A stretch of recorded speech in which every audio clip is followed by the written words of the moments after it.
So I thought I'll just share with you a bit more about Signature Apartments. We're situated on the corner of Regent and Cleveland Street. We have a total of about 100 units on 5 levels. We have a pool on level 2, and the ratio is about 70% of actually owner occupiers, and about 30% are renters. Over the past year, we decided that we were gonna, start greening up our apartment, and so here are some of the initiatives that we did. The first thing we did was we installed a bike room, which accommodated about 27 bikes, and funny enough, there were a lot of uptakes on that, and we increased it to 47, and now we can actually expand it to about 75 bikes as the demand increases. The next thing we did was one of the feedback we got from people is that they weren't just reading the notice boards that we had. So what was the best way to get in touch with people? That was just basically use a Facebook group, and we found it really, really helpful because we gained a lot of feedback about greening the building, and a lot of the people were actually just posting ideas about how we could actually reduce our waste as well.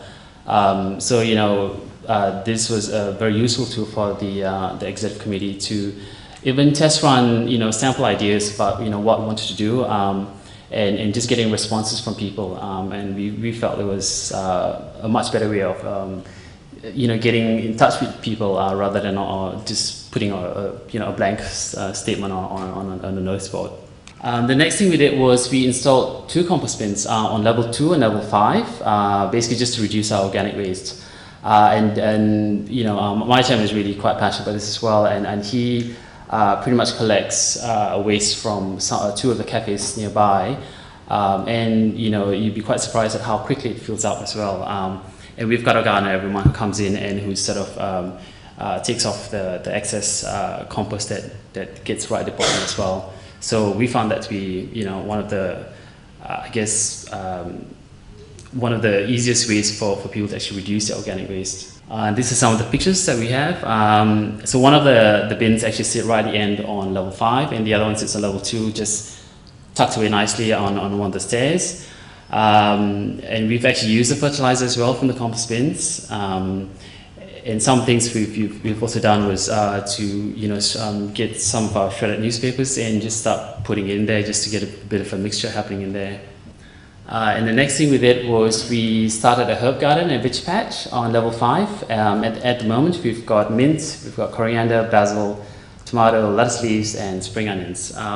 Not all of the residents are into it, obviously, but I think it's good to have a space there just for people who actually do want to do it, And this is some of the pictures that we have as well. And the mint leaves are just going gangbusters at the moment, so that's been really helpful for us. So this is some of our findings on composting. One of the things that we were, advised by our gardeners was just buy an auger and to aerate it regularly, because when we first started about a year and a half ago, we pretty much just bought a compost bin, but we didn't quite know how to sort of manage it properly. So a lot of the mulch was really wet, and we couldn't really use it for the gardens in the end. But we've since learned from it just by aerating it quite regularly. The juices that come out of the compost bins, that needs to be diluted, because apparently they're actually really quite strong for herbs, so that needs to be diluted. And one of the things that we did learn as well was to basically keep the mix pretty balanced, or it will attract flies.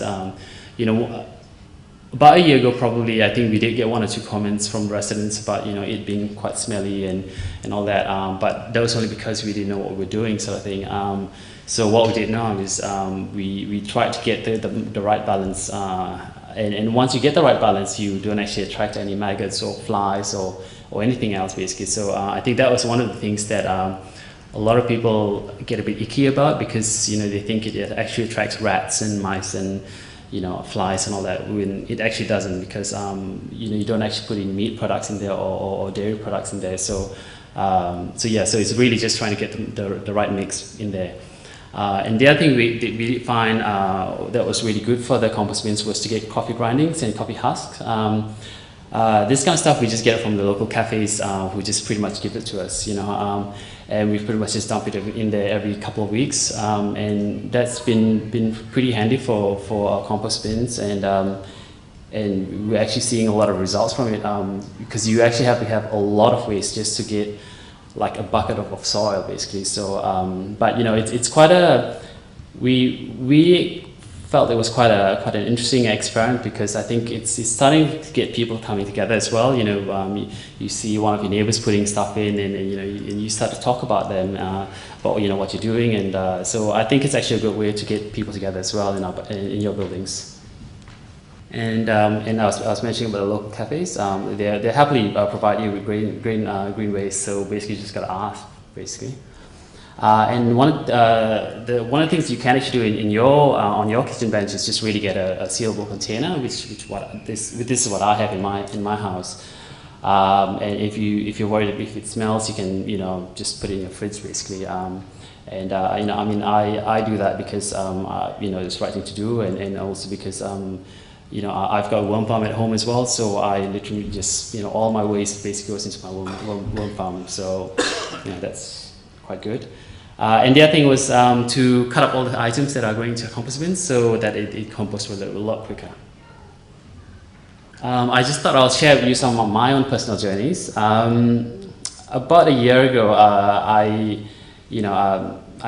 my whole balcony was pretty empty and pretty bare, and I decided that I was going to start a veggie patch, and I was going to start planting some food, some lime trees, some vegetables as well.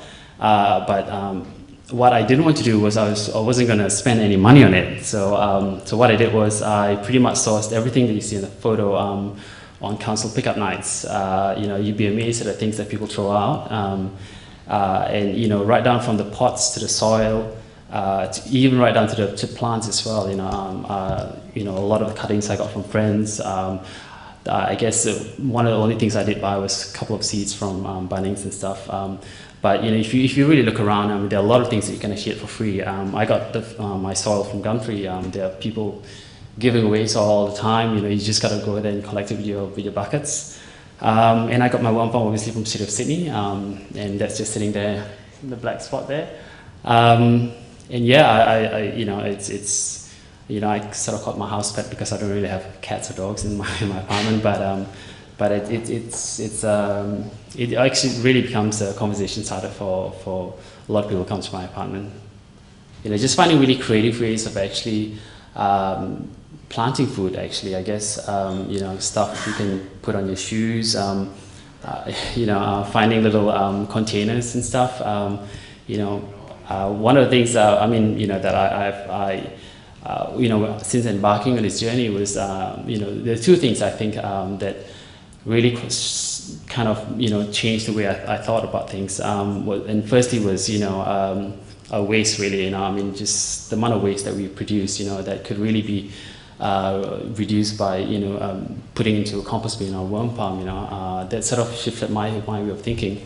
And the other thing was ever since I got into this as well, I began to look at containers a bit differently. Anything that you can put soil in, that becomes a pot plant. So I mean it's not for everyone, and it's not everyone's aesthetics, I guess. But I kind of like the whole sort of grunge feel about this garden. So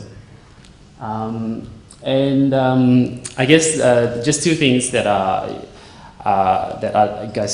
like you guys to check from this talk is it really does take a lot of time. We started about a year ago, and one thing that I found which was quite a barrier was to actually talk to some people about it, and there isn't a lot of understanding about this issue. So there's you got to sort of educate people about what you're doing. No matter how big or small, I think it really all counts. And I guess if you wanna check out our Facebook group, you can actually get updates and just see what's happening in our building. Thank you.